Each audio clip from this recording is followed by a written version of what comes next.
Ayan mga kaito, dito lang naman po tayo sa hatchery dito sa Pangasinan. Ayan. Ngayong araw ay pang 6-day old na ng fry na pinakisa. Ayan, papakita ko sa inyo. Itong tatlong to kakalipat lang ngayon sa earth pan doon. Ayan, tapos ito naman yung iba.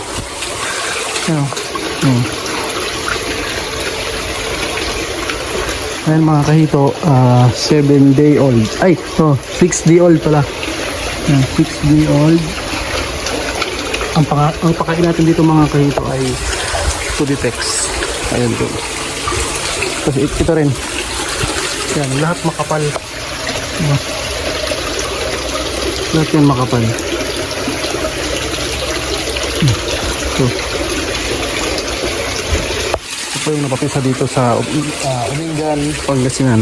Kaya sa mga gusto pong bumili po ng fry or magpa-reserve ng fingerlings,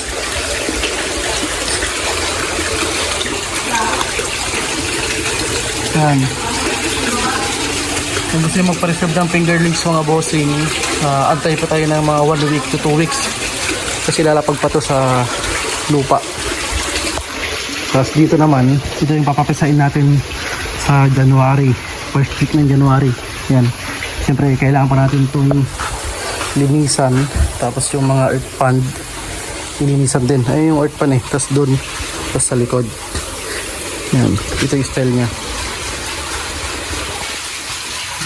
Papakita ko sa inyo yung earth pan mga kahito. Punta muna tayo saglit doon. At anya mga kahito, ito yung earth pan kung saan nilapag yung mga fry. Ayan.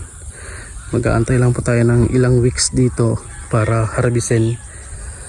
Yun. Yun pa dun. Inaayos pa lang yan. Ipiprepare natin. Balik na tayo dun sa Ayan mga kahito. Magkana tayo ngayon ng dito. Ayan. Dito lalabas yung mga fry. Pero ayan. Lahat kasi ito ilalapag na po sa lupa. Kaya sa mga gusto pong magpa-reserve dyan, PM lang po kayo sa number ko na to or Facebook ko na ito para makapag-transaction tayo ng mabilisan. Dahil ang fingerlings ko ngayon ay mabilisan lang pong nauubos. Ayan.